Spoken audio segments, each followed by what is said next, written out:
In the corridors of power in Ottawa, the autumn winds carry more than just fallen leaves. They whisper of political upheaval that could reshape the Canadian landscape. The Trudeau government, once seemingly unshakable in its liberal stronghold, now finds itself weathering a perfect storm of discontent, coalition fractures, and surging opposition momentum. With Liberal Party support plummeting to just 16% according to recent Angus Reid polling, the Prime Minister faces the most precarious moment of his nearly decade-long tenure, as whispers of a snap election grow louder with each passing day. The relationship between Justin Trudeau and Jagmeet Singh, once a partnership of progressive convenience, has transformed into a political chess match, where trust has eroded like sandcastles before an incoming tide. Singh dramatically announced his withdrawal from the Confidence and Supply Agreement in September 2024, declaring Trudeau too weak to prevent Pierre Poilievre from winning the next election.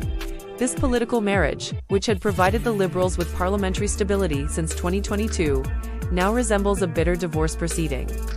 With Singh wielding the threat of non-confidence votes like a sword of Damocles hanging over the government's head, the new Democratic Party leader's position has hardened considerably as winter gave way to spring, transforming from cautious ally to vocal critic.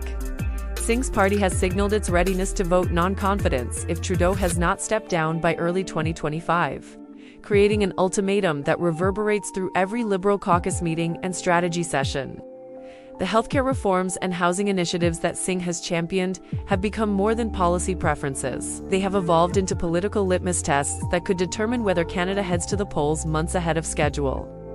Meanwhile, Pierre Poilievre has positioned himself as the architect of change, methodically building conservative momentum across the country, like a master craftsman assembling a political machine. His message of economic populism and government accountability has resonated particularly strongly in urban centres.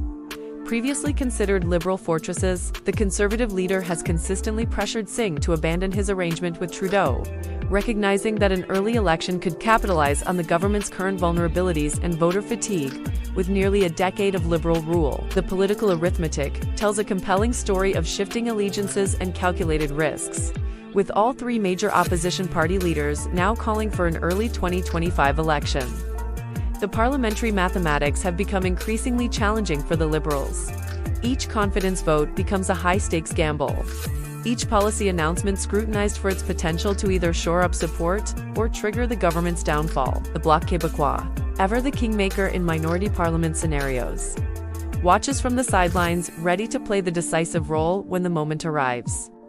Healthcare and housing have emerged as the twin pillars supporting Singh's ultimatum to the government, representing more than mere policy disagreements. They symbolize the fundamental question of whether the Liberal-NDP partnership delivered meaningful change for ordinary Canadians. Singh's insistence on accelerated reforms in these areas reflects both genuine policy conviction and shrewd political calculation. Recognizing that these issues resonate deeply with the working-class voters both parties compete to represent.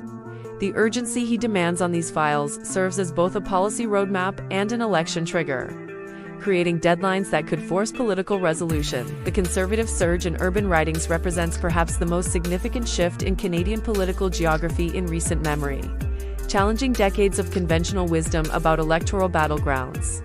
Cities like Mississauga, Brampton, and suburban Toronto, traditionally Liberal strongholds, have shown increasing Conservative competitiveness as economic concerns and housing affordability dominate voter priorities. This urban breakthrough for Poilievre's party suggests a fundamental realignment that could reshape electoral mathematics far beyond any single election cycle. Behind closed doors, Liberal strategists grapple with an impossible equation: how to maintain power without the support that sustained them, while facing an electorate increasingly receptive to change.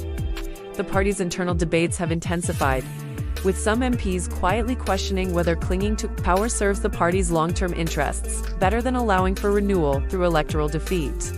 These private conversations, conducted in hushed tones in parliamentary offices and constituency meetings, reflect a party wrestling with its own political mortality.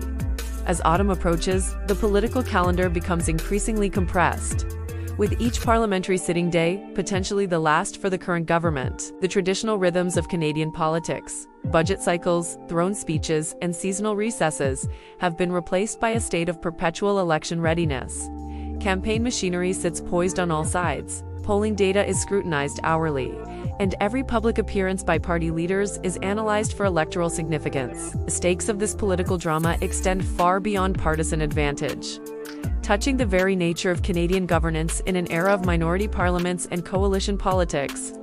Whether Canada heads to an early election will depend on the delicate balance between Singh's demands for progressive action, Trudeau's determination to maintain power, and Poilievre's patience in allowing his opponents to self-destruct. In this high-stakes game of political poker, the Canadian electorate waits to see which leader will ultimately call the hand that determines the nation's immediate future.